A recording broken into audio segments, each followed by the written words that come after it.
Tutasimama kwa maombi. Our dear Heavenly Father, we come before you this morning with thanksgiving in our hearts. Dear Lord, when we look back at what you have done to our lives, we can only say thank you.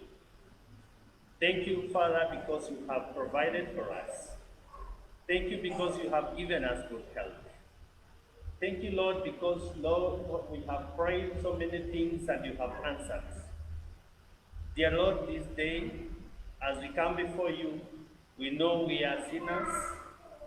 Thank you because you have told us, Lord, that if we confess our sins, you are going to forgive us. Amen. We ask you to forgive us, Lord, as we want to listen to your word. Father, forgive us.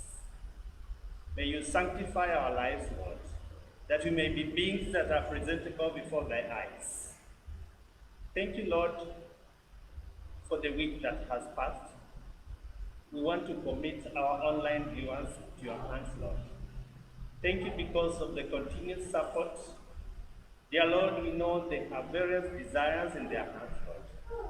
Remember them this day. Prepare them as they listen to this online service, Lord, that, Lord, we may reach to their needs. We want to commit our speaker this morning as he comes to speak to us.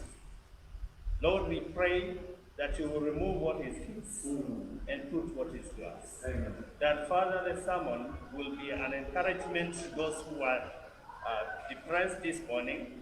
That, Lord, you're going to lift them up because you love us.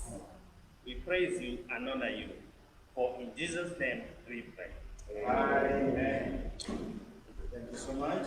We continue to pray for me so that I can pray the word of God this morning. God is good. It's given us today so that we can glorify him. Bwana asifiwe sana. Asante na shukuru Mungu kwa sababu ya nafasi na wakati mwingine ametupea ili tuweze kusikia neno lake. Naomba asubuhi ya leo kuweza kusoma neno la Bwana kutoka kitabu cha Zaburi, Psalms 133. Psalms 133. Tutaenda kusoma kwa lugha mbili, Kiswahili na Kiingereza, ili tuweze kusikiza neno la Bwana. Bwana wetu ni mwema na tupenda na tujali.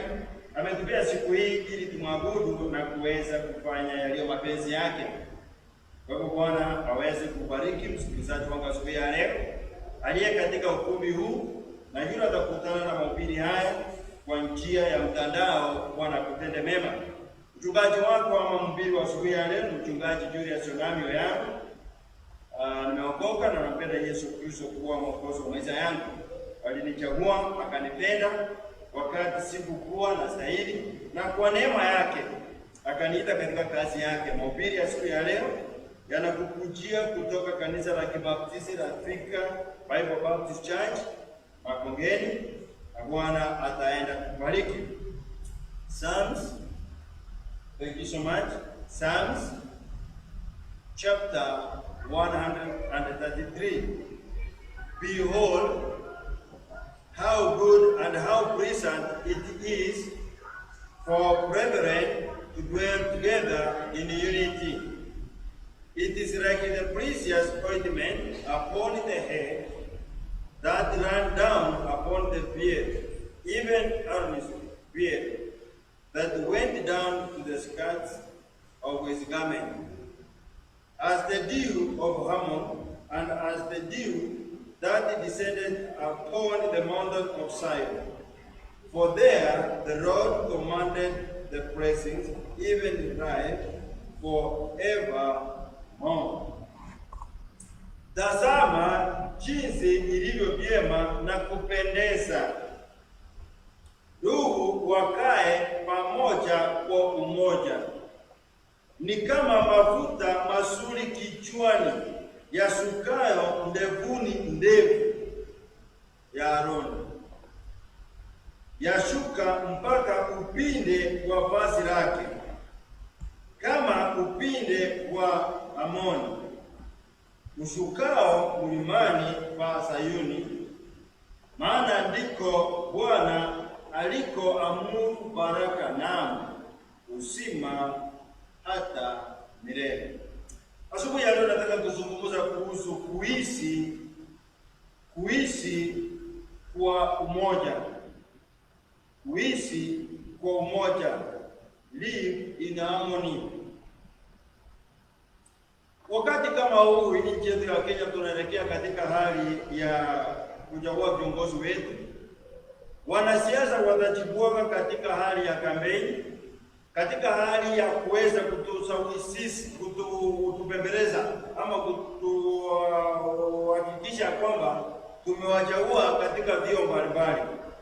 Wanatapigania urais, ugavana, seneta, wakilishi wa hata wa wadi, na hata kule bungeni, na hata kuna wakilishi wa mama.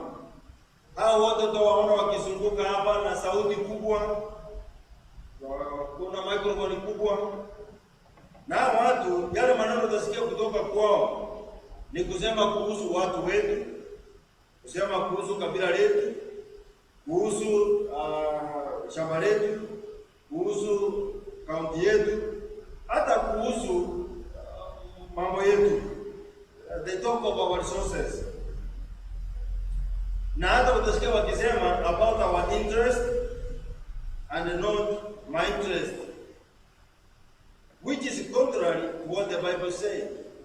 Hawa watu watajaribu jinsi bila uwezapo kutuonyesha ya kwamba sisi sio ndugu, sisi hatuna kitu tulio nao katika hali ya umoja.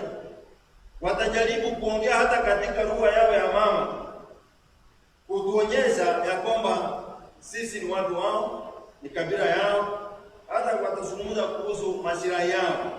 Lakini nataka asubuhi ya leo nisungumuze kuhusu ndugu wawili wale ambao Biblia imezungumza. Kuna ndugu yako ambao mmezaliwa na yeye kutoka tumbo moja. Kuna ndugu ambao mmezaliwa na yeye katika mwili wa Yesu Kristo.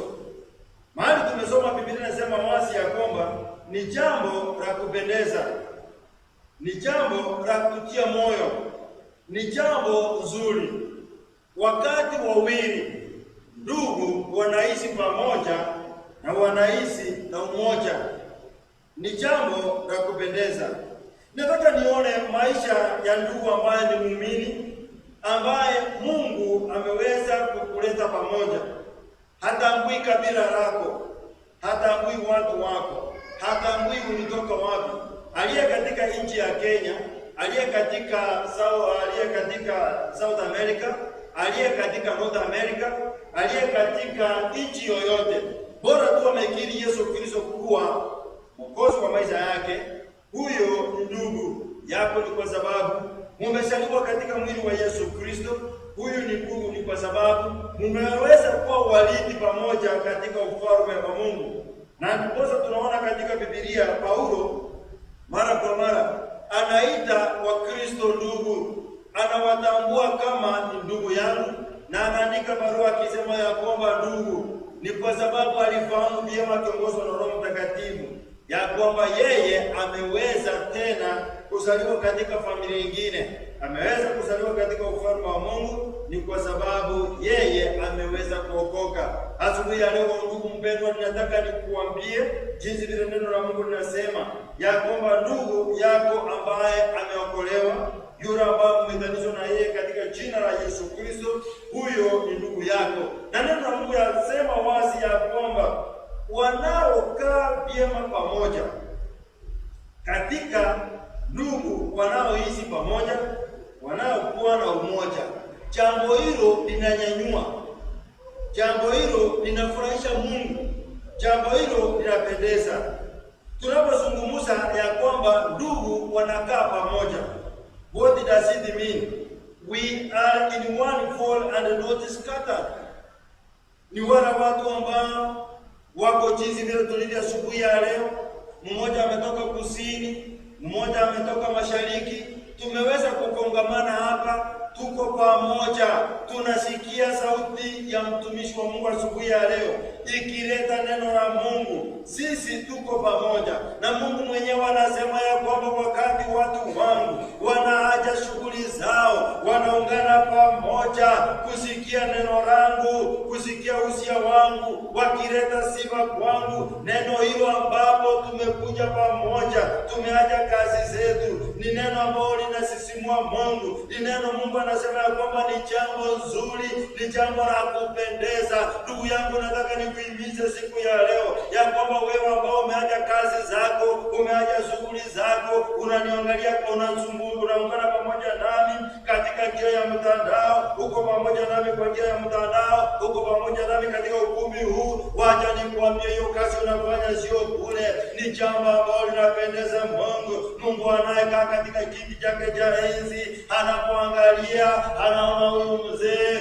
huyu kijana, huyu mama, huyu mtoto, kwa umoja tumekuja ili tuweze kumsifu, tuweze kusikia neno lake. Biblia inasema ya kwamba ni jambo la kupendeza. Biblia inaendelea kusema ya kwamba sio tu kuwa pamoja, lakini vile vile watu walio na umoja. Bwana asifiwe sana. Amen. Watu walio na umoja ni watu ambao wanafanya vitu katika hali wakielekea mahali moja.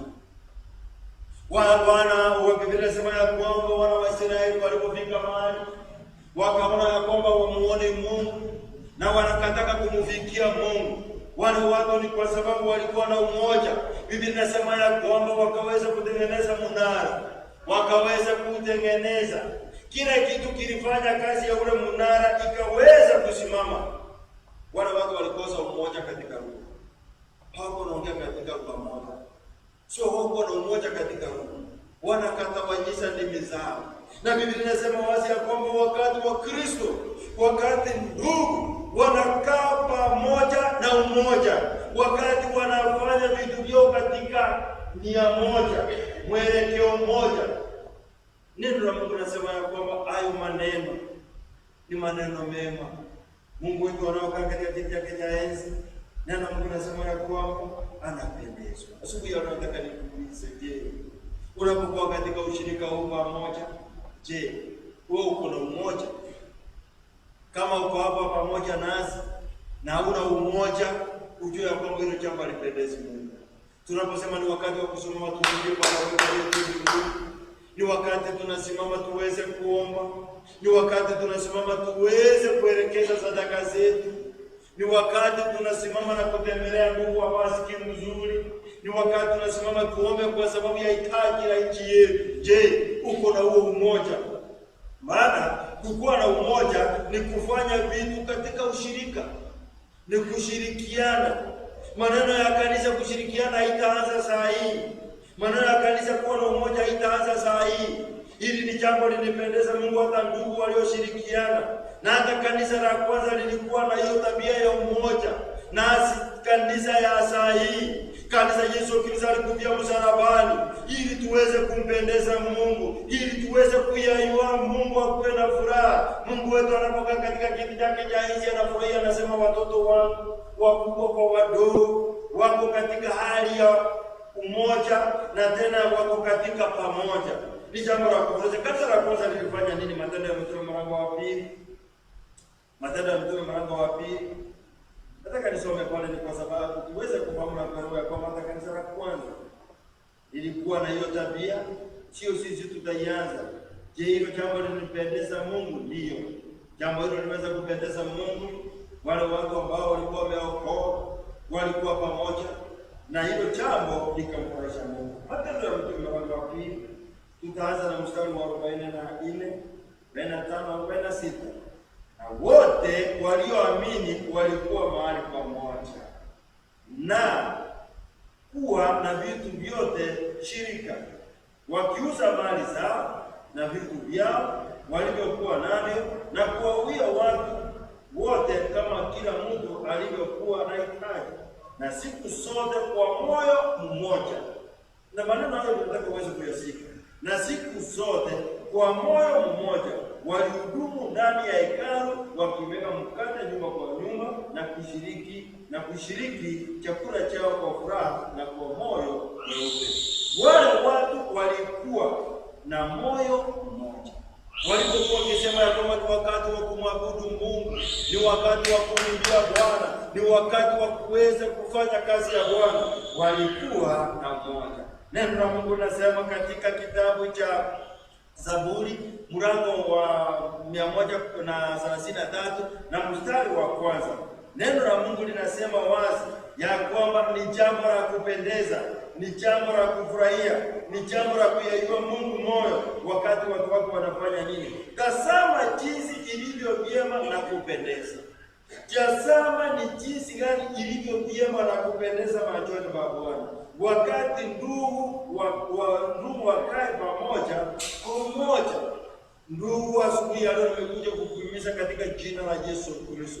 Wacha Mungu wetu aliye juu mbinguni akufungue. Wacha Mungu wetu aliye juu mbinguni akupee nguvu. Wacha Mungu wetu aliye mbinguni akupee nafasi ya kuweza kukua pamoja na wenzako, ili tuweze kunoana, tuweze kuonyana, tuweze kuhimizana, tuweze kubebania mizigo. Na neno la Mungu linasema kwamba sio tu kukua pamoja, lakini katika kukua kwetu pamoja tuweze kukua na umoja. Tunaposema tunaomba kwa sababu ya ndugu, tunaomba kwa sababu ya dada, tunafanya maneno yetu kwa umoja. Mungu wetu aliyetukuka wabariki sana, kwa sababu wapendwa wa kanisa hili, Mungu anawajua na Mungu anawafahamu.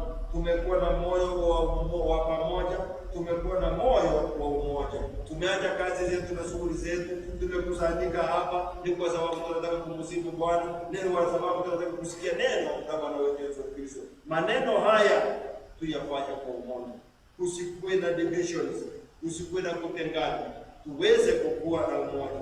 Maana hayo ni maneno yanamtukuza Bwana, ni maneno yanafurahisha Bwana, ni kwa sababu Mungu wetu aliye juu mbinguni anatupenda.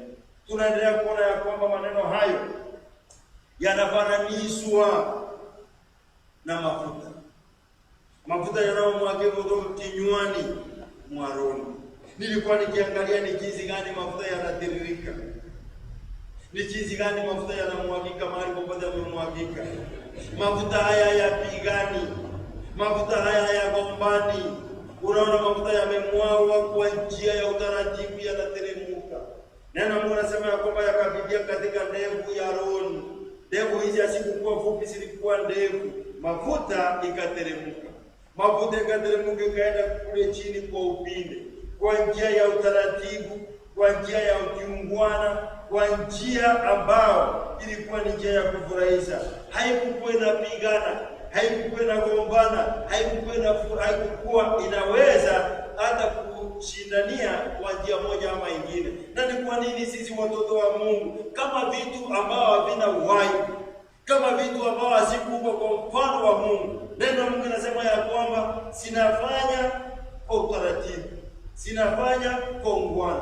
Na mbona sisi tunapokuwa katika umoja wetu tusikuwe na tabia kama hiyo? Umoja wetu unafananishwa na utaratibu ule ambao unaonekana wakati mafuta yanamwagika, wakati umande inang'ooka kutoka mlima, inateremka kutoka mlima.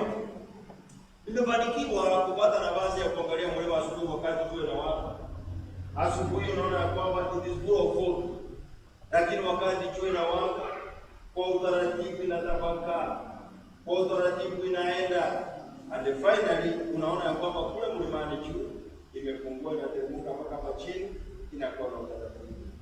Ni kama mafuta mazuri kichwani ya shukara, ndevuni ndevu ya Aroni. Nikaangalia ni jinsi gani ilivyo vyema mafuta yanapomwagiliwa, hayang'ang'ani, yanateremka kwa njia ya upole, kwa njia ya ungwana. Umoja wetu kukaa pamoja kwetu na umoja wetu, waje tufanye kazi ya Bwana, waje tukue na utaratibu, waje tukue na kupendana, waje tukue na umoja na mwelekeo, kama vile mafuta yanavyoteremka. Neno la Mungu linasema ni kama mafuta mazuri kichwani, yasukayo ndevuni, ndevu ya Aroni, yasukayo mpaka upinde wa vazi lake, yaani isimami. Kumaanisha ya kwamba katika kuishi kwetu pamoja, tukiwa na umoja, usikuwe na kikomo, usikuwe na sababu ni kwa nini hatukui na umoja, usikuwe na sababu kwa nini hatukui pamoja. Tushirikiane. Vinasema ya kwamba yakamwaga kule kichwani, yakateremka ndevu, na hizo ndevu hazikuwa fupi, zilikuwa ndefu. Haikuachia pale, iliteremka mpaka kule upinde wa vazi. Nusu niendelee kusoma. Kama umande wa Amoni ushukao mlimani wa Sayuni. Ni kama umande usukayo mlimani mwa Sayuni. Jua imewaka, inateremka pole pole. Sisi wapendwa, tunastahili kupigana, tunastahili kuwa na huo. Wapendwa, sisi badala ya kusimama na umoja wetu na upendo wetu, tumekuwa ni watu wa kutegana. Mafuta yala hayategani, hapana, lakini sisi tumekuwa ni watu wa kutegana. Pastor alisema nini? Yule shemasi alisema nini? Yule kiongozi anasema nini? Yule mzee alisema nini? Tumekuwa katika hali tuko pamoja, lakini hatuna umoja. Tumekuwa ni hali ya kupigana. Umesikia kile yule shemasi alisema? Unasikia kile alisema? Haya, ukirudi pale hiyo anasema, hata yule wangu unasikia kile alisema. Ukirudi pale hiyo, unajua hata yule mwanalika kile alisema, yule kijana, hata tunamwonaga sio mzuri, hatustahili kuwa namna hiyo. Tumeacha mapenzi ya Bwana. Maneno hayo hayayuyui moyo wa Bwana, hayafurahishi Bwana. Maneno hayo sio mazuri. Maneno tunastahili kuwa nayo, wapendwa, ni maneno ya kumtukuza Bwana, ni maneno ya kukaa kama zile vitu Mungu amesema, wacha tusikae. Tazama ilivyo pale mahali pa kushirikiana. Jaribu kuona ya kwamba unashirikiana na wapendwa wengine, maana ukifanya hivyo ni jambo la kupendeza. Mungu anapopendezwa anafanya nini? Mstari wa 3.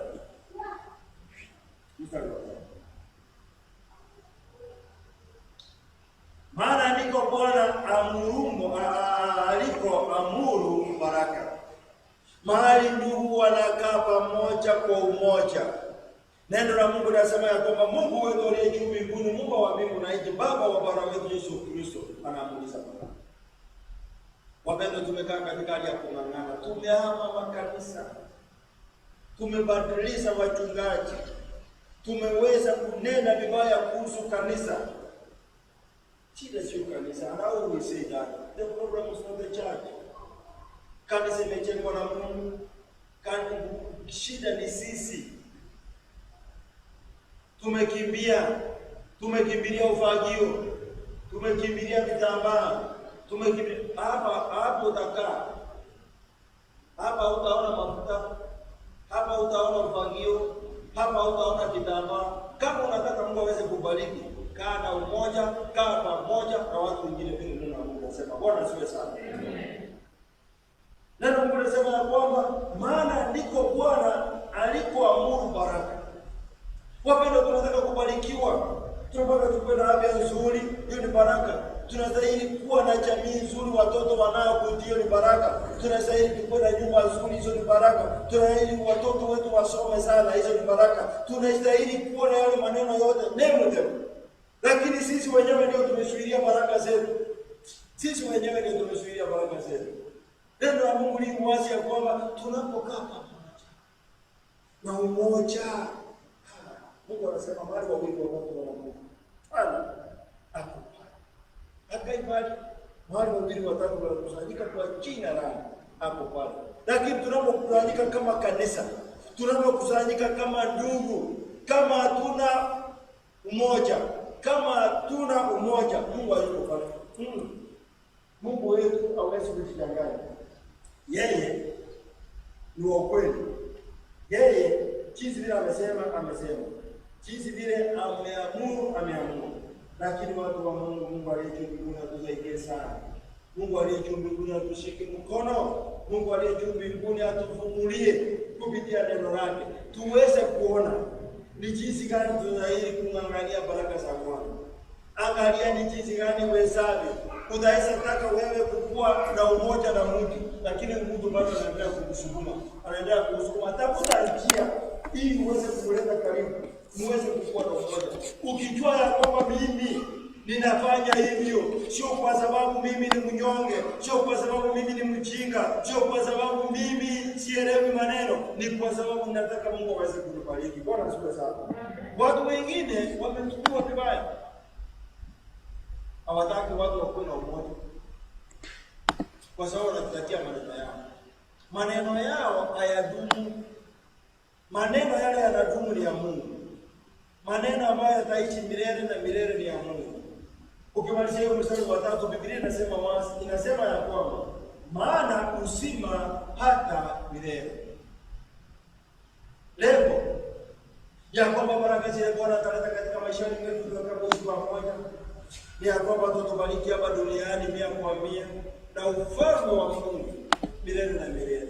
Ni kwa sababu tutakuwa kwa umoja wetu, kwa pamoja wetu, tutafikia wengi na injili ya Bwana wetu Yesu Kristo. Watu watakuja wasikie neno la Bwana likihubiriwa, watu watakuja wasikie neno la Mungu likihubiriwa, waweze kuokoka.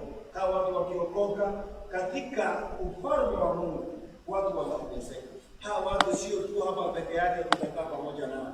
Mimi na wewe kwa sababu tumeokoka. Maisha ya hapa ni mafupi sana.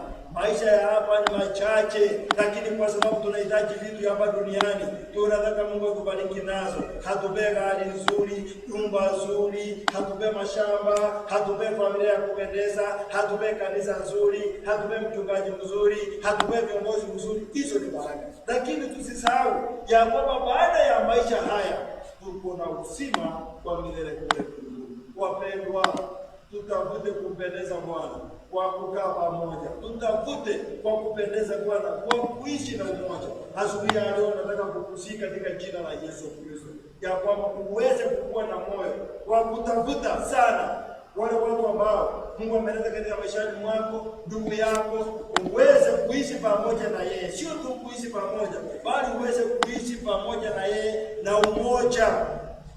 Maana hilo ni jambo linalopendeza Mungu. Mahali pale Bwana tukwambie baraka za Mungu zitamiminika. Mungu anaamuru baraka zake zinakuja. Unaposema Baba nahitaji, anaamuru, anasema enda kwa mtu fulani, enda kwa dada fulani, enda kwa yule kijana. Ni kwa sababu yeye ameshika neno langu, ameamuru. Mara kwa mara ninapoangalia ndege wale, ama napoangalia wanyama wale wanapendeza sana, ninaangalia njiwa. Historia inasema kwamba njiwa hawezi ishi bila mwenzake. Ni mnyama ana symbolize upendo, ni mnyama wa amani, ni ndege wa amani. So habari inasema kwa wasomi wale ambao wamesoma kuhusu wanyama sana, wanasema ya kwamba huyu ndege anapoishi pamoja wakiwa wawili, huyu mmoja akipotea asimuone huyu mwingine aishi. Kwa hivyo walipoamka asubuhi wakawa shughuli zao pale kutafuta. Mmoja akienda pale apatane na vijana wapige mmoja akufe, huyu mwingine anafanya kazi ya kutafuta. Bali nasema ya kwamba anamtafuta, anahakikisha ya kwamba ile territory yao hamuoni. Na kuna sheria ya kwamba usiende hiyo territory nyingine. Kwa hivyo unapofika ya kwamba sasa hamuoni, bali nasema ya kwamba yule mwingine anaenda kule juu, yule ako hai, na yeye anakuja anajikongeza chini, anakufa. Ndio sababu uwezi ona njiwa akitembea peke yake. Ukimwona kwa ile mti peke yake, the next branch huyo mwingine akapo karibu. Kama wanyama, kama ndege ambao Mungu hakuumba kwa mfano wake, hakuwapea uwezo bila ametupea, haja waandalia makao ya mbinguni kama sisi, wanajua umuhimu wa kukaa pamoja na umoja. Unaweza kuniambia leo unatushinda? Hapana. Wale ambao Mungu amepea kipawa, amepea nguvu, amepea uwezo wa kuweza kutekeleza hayo ni mimi na wewe. Wale ambao tumeokolewa, wale ambao tunajua ukweli, waje tuweze kukua katika neno, waje tuweze kusimama na neno la Yesu Kristo, waje tuweze kutafuta sana kuishi pamoja na umoja na wale Mungu, maana wale watu Mungu ameleta katika maisha yetu ni kwa sababu tunahitaji baraka zake, ni kwa sababu ni jambo linampendeza, ni kwa sababu ametuamuru kama watoto wake, maana sisi ni warithi katika ufalme wa Mungu. Hapa duniani tumeshindwa kuishi pamoja. Mume na mke hawezi ishi pamoja, watoto hawezi ishi pamoja na wazazi. Wale watu ambao wameokoka, tunaona hata makanisa watu wakipigana, hatuwezi ishi pamoja. Mbinguni ni ya nani tunaenda kuishi pamoja? Mbinguni ya nani? Wale maneno Mungu anataka tuweze, ametuamuru tuweze kufanya, inaanza hapa. Kwa sababu sisi tuko na urithi kule mbinguni, mahali tutategemea Baba mmoja, mahali tutategemea Mungu mmoja, mahali kila mtu atategemea Mungu ambaye ako juu mbinguni, mahali tutakapofika pale atatuunganisha pamoja. Na mbona hapa duniani tusiweze kuonyesha hayo maneno? Ombi langu asubuhi ya leo ya kwamba Mungu wetu aliye juu mbinguni asiyeshindwa, katika jina la mwanao Yesu Kristo, aweze kutupea moyo wa kukua na umoja, aweze kutupea moyo wa kukua pamoja, kwa sababu katika kukua kwetu pamoja tunahimizana, tunaonyana, tunarekebishana, tunafundishana. Kwa njia hiyo Bwana anakutukuza. Tuige mfano ya vitu ambao Mungu ametupea katika maisha haya, sinafanya bila kupishana. Mafuta yanapoteremka katika nguo ya Aroni, wakati umande na nyauka kutoka kwa mlimani, haipishani. Mbona mimi tunapishana na wewe? Mbona dada unapishana na mwenzako? Mbona ndugu unapishana na ndugu wenzako? Najua sio rahisi kupata amani, sio rahisi kuwa na umoja, ni kutafuta, na kwa kufanya hivyo Bwana anatukuzwa, na kufanya hivyo Bwana anainuliwa, na kufanya hivyo tunapata baraka. Mungu yuko juu mbinguni, anaamuru baraka kwa jamii zetu, anaamuru baraka kwa kanisa letu, anaamuru baraka hata kule kazini. Maana huyu Yusufu alifahamu na akaelewa ya kwamba kwa kukaa vyema na ndugu zake, Mungu aliye juu mbinguni aliendelea kubariki. Neno la Mungu linasema kwamba Yusufu yeye katika moyoni mwake hakuchukia ndugu zake. Mahali popote alipoenda alijua kwamba kama Mungu amefanya hivyo kuniruhusu, basi yeye akaenda Na alipoenda mahali alipoenda katika nyumba ya Potifa, maneno yakaenda mazuri, lakini tena mke wa Potifa alipomgeuka akarushwa gerezani. Hata alipokuwa kule gerezani, hakuna hata siku tunasoma katika Biblia ya kwamba Yusufu alikumbuka yale mabaya ndugu zake walimfanyia. Na hata wakati ndugu zake walikuja katika mkononi mwake, Biblia inasema ya kwamba katika moyoni mwao walichomwa, katika moyoni mwao walikumbuka mabaya, katika moyoni mwao waliweza kuona ya kwamba ndugu yao atawamaliza. Lakini na Mungu inasema ya kwamba alipoangalia akaona ndugu zangu, alipowaulizia habari ya wazazi wake, walipofika mahali wanataka wanasema tulikuwa na mmoja aliweza kuuawa na alijua ya kwamba ni yeye, hakuonyesha wazi. Akasonga kando, akalia, akaweza kutoa machozi, akawarejesha, akarudi kwao. Aliporudi kwao, anatafuta umoja, akawaambia nenda mkakuja na baba, nenda mkaleta dadi, ili na yeye aweze kushirikia haya mema. Na hata wakati baba yao alikufa, wakajua sasa basi ndugu yetu ataweza kufanya kisasi. Lakini yeye alijua siri, ili Mungu abariki mwana wa Israeli, ili Mungu aweze kubariki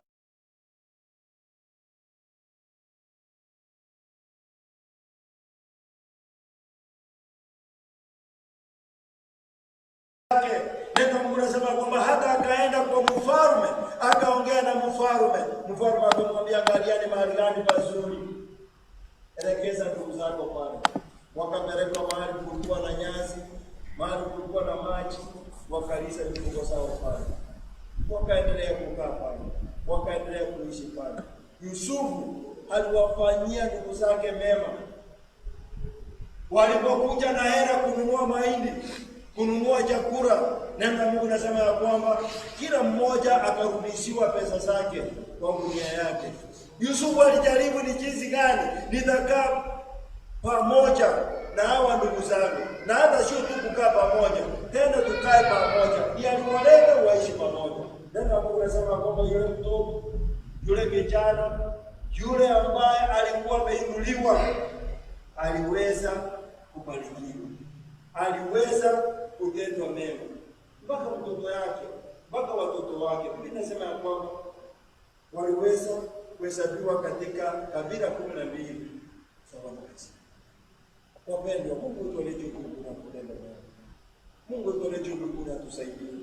Tunajua sio rahisi, lakini tujaribu kama Yusufu kutafuta amani, kutafuta umoja, kutafuta kukaa pamoja na watu wengine. Wataweza kurudi kwa jambo moja ama nyingine. Mungu aliye juu mbinguni atupe moyo wa Yusufu. Kuruhusu niweze kuomba asubuhi ya leo, na kwamba Mungu aliye juu mbinguni atupe moja, atupe moyo wa kukua pamoja, atupe moyo wa Yusufu ambaye hakuhesabu mabaya alipofanyiwa, lakini alijaribu kukaa pamoja, kukaa pamoja. Neno la Mungu linasema ya kwamba anaweza kufanikiwa. Tuombe. Mtakatifu wa takatifu, mkuu wa wakuu, Baba wa Bwana wetu Yesu Kristo, neno lako linasema ya kwamba angalieni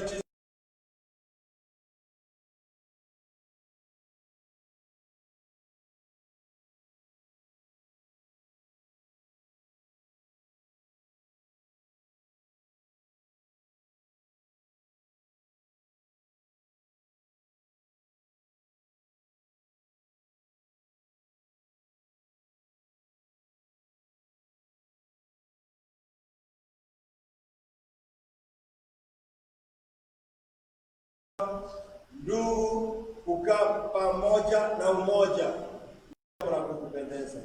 Asubuhi ya leo naomba msikilizaji wangu aliye katika ukumbi huu ama aliye katika online, ya kwamba Mungu wangu na Baba wangu utamsaidia, utampea moyo, utampea nguvu ya kuweza kukua pamoja na wenzake na aweze kufanya kazi kwa umoja. Kanisa hili la Magongeni asubuhi ya leo likabidhi mikononi mwako Baba. Tumeona tukiwa pamoja, tumeona ukitupea umoja, tumekuomba maneno mengi kwa umoja, kwa pamoja umetutendea.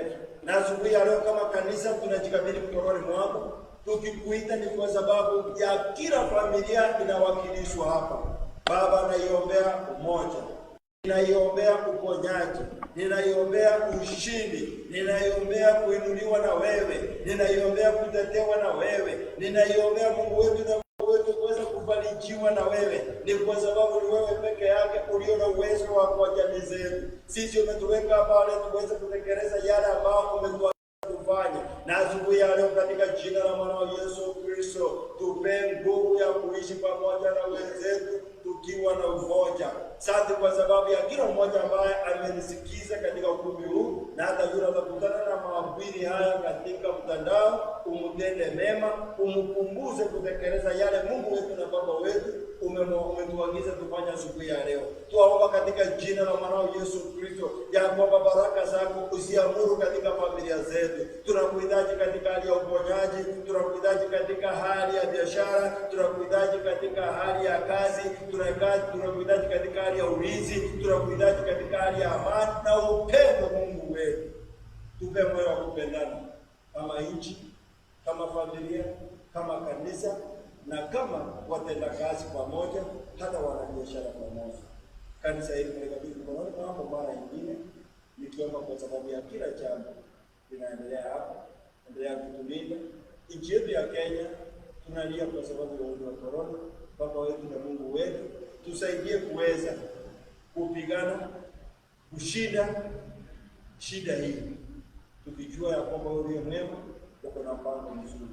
Sitasahau Mungu wetu na Baba wetu kuombea wanasiasa wetu ambao wanaposimama, wanapochukua microphone, Baba, wacha wanene maneno ya umoja, wacha wanene maneno ambayo yatatuleta pamoja. Kuna wale watatumiwa na mwovu Shetani. Baba wetu na Mungu wetu, tunaomba katika jina la mwanao Yesu Kristo ya kwamba hizo nguvu zisiweze kuingia, hiyo roho isiweze kunyakua roho za watu wetu. Wacha watu wetu wasiku kuishi kwa umoja pamoja, kwa sababu umesema mahali pako na Mungu baraka na ni jambo la kupendeza. Wacha kama wana Kenya, wacha kama wako wa Kenya, wacha kama familia ya kanisa la Bible Baptist Church, tuendelee kuishi pamoja ili usipokea sifa na nguvu, na tumeomba tukiamini katika jina la Baba na Mwana na Roho Mtakatifu. Amen. Bwana awabariki sana.